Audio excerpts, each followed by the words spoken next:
All right, to the association, Luka and the Lakers had won 5 straight as they hosted the Mavericks, who finally got Anthony Davis back in the lineup after missing a month with a calf strain. AD, by the way, facing his former team in LA for the first time since that trade.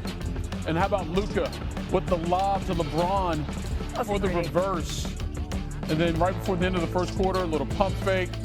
And then knocks down a tough 3 over Klay Thompson and gives a little pat on the way back, like, hey, good defense. I love that. Didn't work. Lakers are up 6. Cooper Flag finds AD. Season high 11 assists for Flag, go on with 13 points. Mavericks were down 1. And then AD with the offensive rebound put back. He had 12 points, 5 rebounds. He was limited in minutes. He only played 28 of them. The Mavericks had a 2-point lead at the half. Early fourth quarter, they're down 4. AD with the block on DeAndre Ayton at the rim. Then Ryan Nebhard for the 3. Mavericks are down 1. A little bit later in the quarter, LA. Austin Reeves. Oh, how about that move? And he gets the roll, didn't get the foul. That pushes the lead to 3. Lakers up 6 here. Gabe Vincent to Ayton. They get it done, 129-119. Luka went for 35-5 and 11 assists. And here he is after the game. Games when you're putting the ball in the basket like that. So these guys are on fire tonight. Outstanding to watch. Yeah, and they were able to, of course, clinch home court advantage in the knockout round. And it's great because you can tell the Lakers care a lot about this NBA Cup. They have since the very beginning. Right? Yeah, they already got one banner up there. I'll add another one as UD shakes his head. Trophies. No, I mean, this is the thing that I love about the Cup. Like, I think these games matter. Like, it's been great games, and the atmosphere has been great. Why not go add another one? I mean, we joke around about it, but it's been fun. I think 15 years from now, 20 years from now, like, this Cup is going to be a very, very real thing, and it has to start somewhere. So, and look at our bracket. Look at the games we got here. Let's do it. Thunder taking on the Suns. Lakers, Spurs. Over in the East, we have Magic, Heat, Raptors, Knicks. Great slate. Go ahead, UD. Make us a quick ride up to Disney World. Make us a quick ride up there. We ain't coming to get on. We ain't coming in to get on the rides and roller coasters. We coming to handle business. Okay. Yes, we got work to do. Got work to do. What sticks out to you about that matchup? Oh man, hands down, the Magic are playing really well right now. Jamal, most of got them guys playing well. Obviously, Paulo's out right now, but other guys are stepping up. You know, Dace Howard had a good game. Black had a good game. We have different guys stepping up. Suggs coming into it right now.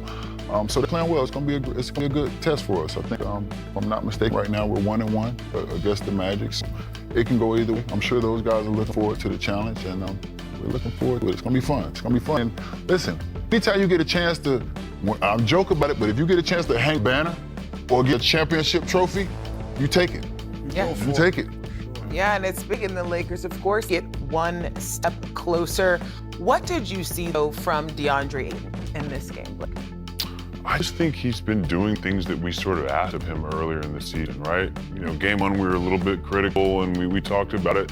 He's rolling, he's finishing, he's going up, he's catching lobs, he's bringing it back down, he's finishing. And I think defensively he's sort of been all over the floor and trying to put his imprint on the game. I mean, the Lakers are in a good spot. We talked about it. Austin Reeves, Luka Doncic playing well. They have the luxury of adding in LeBron James, and now DeAndre Ayton is giving you quality minutes. Rui Hachimura is giving you quality minutes. Like, they have a squad. And by the way, JJ Redick, gotta give him some credit because he's putting them in positions to be successful. Yeah, another guy we gotta give credit is Austin Reeves, who is joining us now. Time for best seat in the house. Presented by Wayfair. Yeah. Austin, so happy you're here with us. 38-point performance from you. What led to offensive success in this one? I think it's just playing the game the right way, trusting the teammates, and then, trusting our scheme. Obviously, we got, 2 of the greatest passers to ever play the game on our side, so they demand a lot of attention and then just make shots.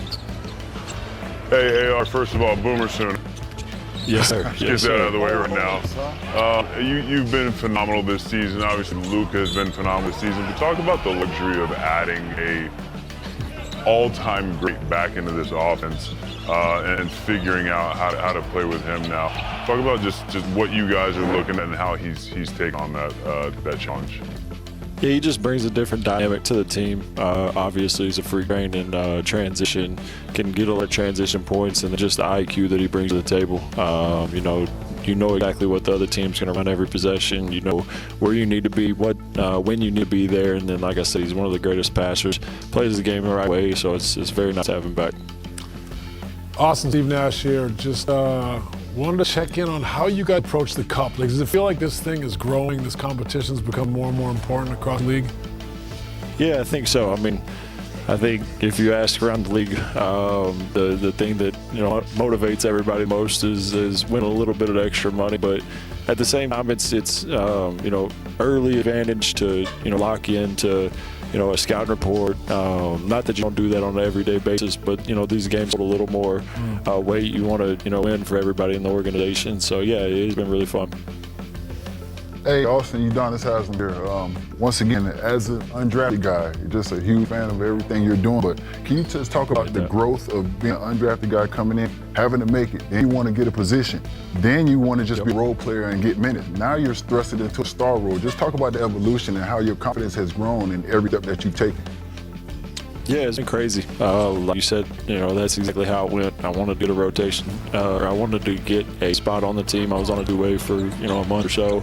And then once I got that spot, it was all about how can I help this team be successful? How can I get on the court?